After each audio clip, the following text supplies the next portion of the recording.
Hello, hope you're well.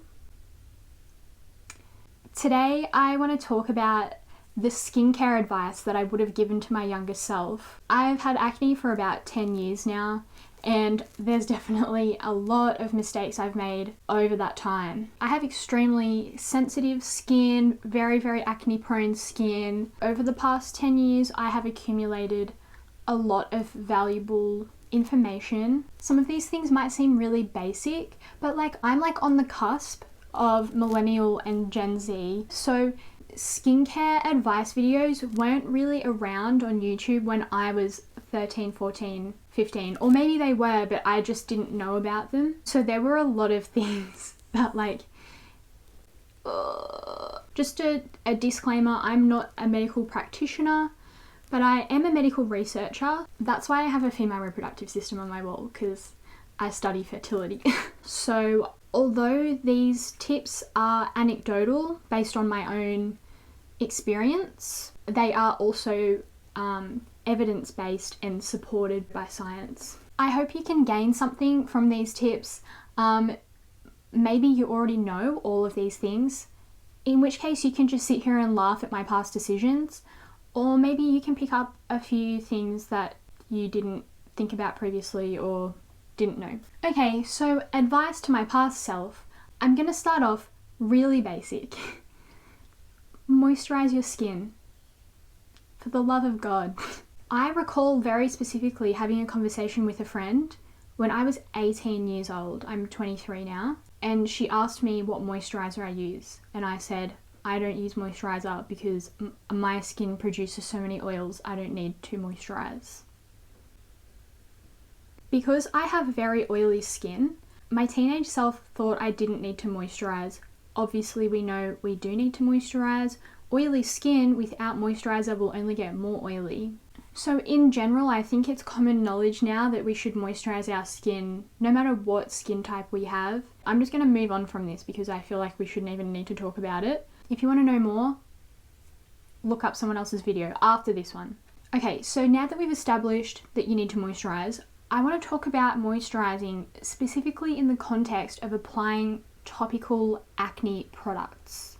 Products like benzoyl peroxide, any retinoid type of product, any acid that you leave on your face. Especially if you have sensitive skin, make sure you're using a substantial, kind of thick moisturizer for nighttime. Back in the day when I didn't moisturize, I would be trying all these topical products like benzoyl peroxide, differin, azelaic acid, different types of acids that my doctor would prescribe me, and I would always go back to the doctor saying, no, I can't use it, my skin's too sensitive, like it's just peeling off and it's really red and irritated. They'd go, oh, okay, stop using it. And that's because I wasn't moisturizing, or I was using like a really lightweight moisturizer. But yeah, make sure you just get like a relatively thick, very simple moisturizer that has like minimal ingredients and no fragrance if possible. Especially for the start when you're using that product and your skin's not used to it.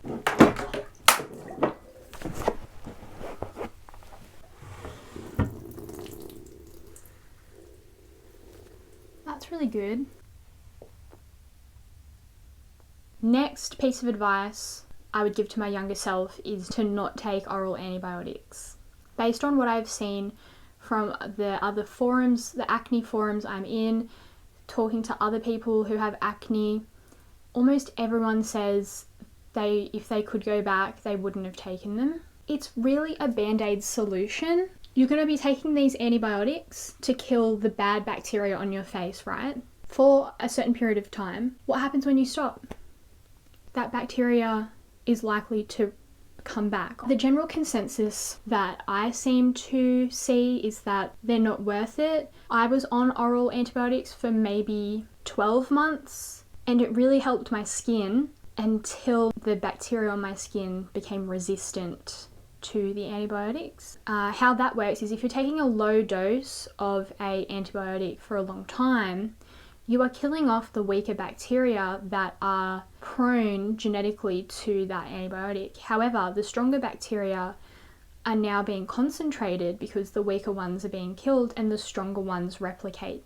And then you have resistant bacteria on your face to oral antibiotics for acne purposes. So for me personally, my outcome with oral antibiotics was my acne got much, much worse after I stopped taking it. And also, ever since then, I've had reoccurring gut health issues that may or may not be linked to that. However, I do know a lot of other people that also have had long-term gut health effects from taking antibiotics. So just approach that one with caution. If they've worked for you, I'd love to hear.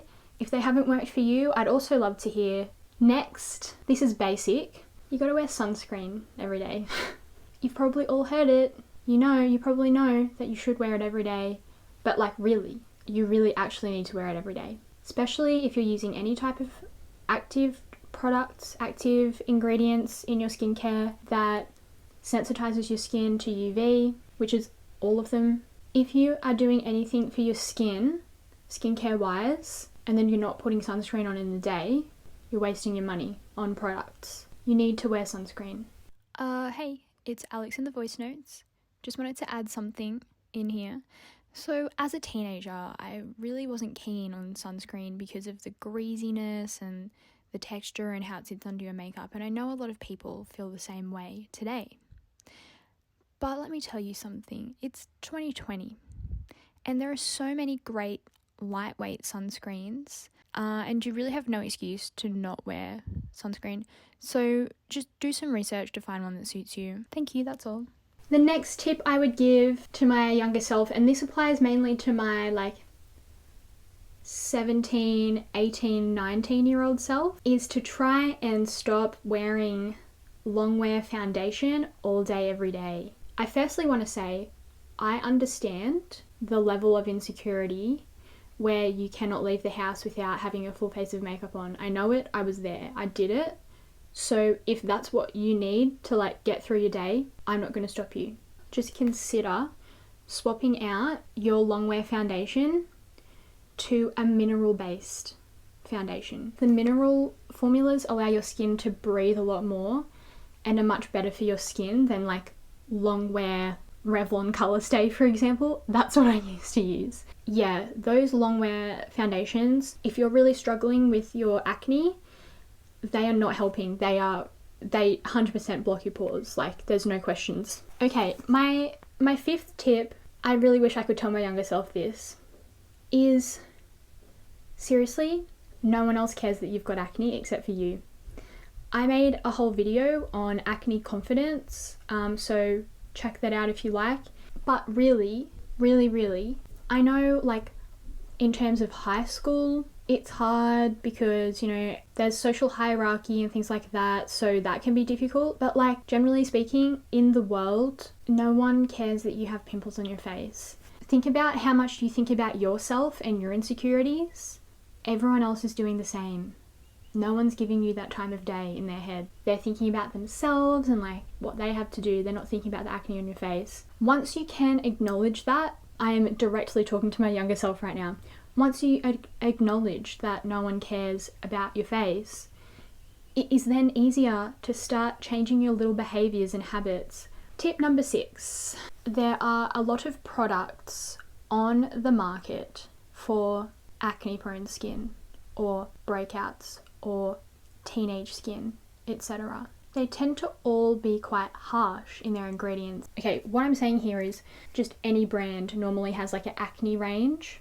You need sensitive skin products. Using a cleanser, a moisturizer, a leave-on serum, every type of skincare product that has benzoyl peroxide and salicylic acid and retinol and all these things in it, it's just too harsh for your skin, or at least for my skin it was. Tip number 7. Yes, what you eat does affect your skin. Some people might think that it doesn't, and that's cool, but just hear me out. Scientifically speaking, the link between your gut microbiome, so that is all of the bacteria that exist in your gut and the different types, can have huge impacts on your health in many ways, including links have been made between gut health and brain health, so dementia and things like that. multiple doctors have said to me in the past that nothing that you eat will affect your skin, and that's simply not true. Even if we want to simplify this, obviously eating healthy foods, a balanced diet, is going to be better for you than eating all processed foods and like junk food all day. Like that's it, we already know that. So why would it be different for skin? It's the same. For me personally, my skin food triggers are definitely sugar, even though I still eat sugar like a lot. Dairy was a huge one. I don't eat dairy anymore. I think they're the main two for me. So just like everything in moderation, you know. I'm not saying you have to cut anything out, but there is a connection between your gut and your skin. And if your gut is unhealthy, your skin, it will be shown in your skin. Okay, so the 8th tip is physical exfoliants. You know, not huge on them. I literally used to use St. Ives apricot scrub, rest in peace, on my face. I don't anymore. I don't use any physical exfoliants anymore. Physical exfoliants like feel really good on your face and you feel like you're scrubbing stuff off, but yeah, nah, they're really not good for you. Wow, that sounded so Australian. The particles, I'm sure, like, here's the thing, I've heard these things a million times, but the physical particles tear open your pores, allow more bacteria to get in, then you have a pimple. Like, that's the story. Just anything with like chunks of stuff, I wouldn't rub it on my face. And okay, this is my last tip. Tip number 9. Don't squeeze your pimples. Seriously, don't. It's possible to stop. I was a serial squeezer. Every time I got a pimple, I would squeeze it. It's like an addiction, right? And you best believe squeezing a pimple spreads that bacteria on your face. I'm pretty good at not squeezing them now. Like, seriously, challenge yourself. If they're yellow, just don't. You know? Just don't. I'll show you a real-time example. I know I just said I don't squeeze my pimples, but the other day I squeezed one because, okay, when I say it was giant, it was so big. It was so big. It was here, okay? And it was just like a mountain on my face, and it was so big and yellow, and I just couldn't leave it there. It was really sore. So I squeezed it. Wrong decision. It became a giant scab, firstly, but secondly, now I have had in this area 1, 2, 3, 4, 5, like 5 other pimples in that area, all because I squeezed one. Truly, that's what happens with my skin. I squeeze one pimple, I get like 5 more. So I don't do that anymore. So that's all my tips. Don't make the same mistakes as me. Let me know, did you make any of these same mistakes? I want to know. Or was I just really stupid? No, it's never too late to change. Even if you're still doing these things, you can still change them up. There's always room for improvement in your skincare. I think that's all I have to say. Thank you for watching. If you are still watching, I really appreciate it. If you enjoyed it, you could give it a thumbs up, you could subscribe, you could turn your post notifications on. Yeah, I hope you gained something from this, or at the very least, I hope you could relate to some of these same things that maybe you did in the past. You know, I'm so happy that 13-year-olds today can like just go on YouTube and know everything they need to know about looking after their skin. I really needed that. Well, hope you have a good day, week. I'll see you next time.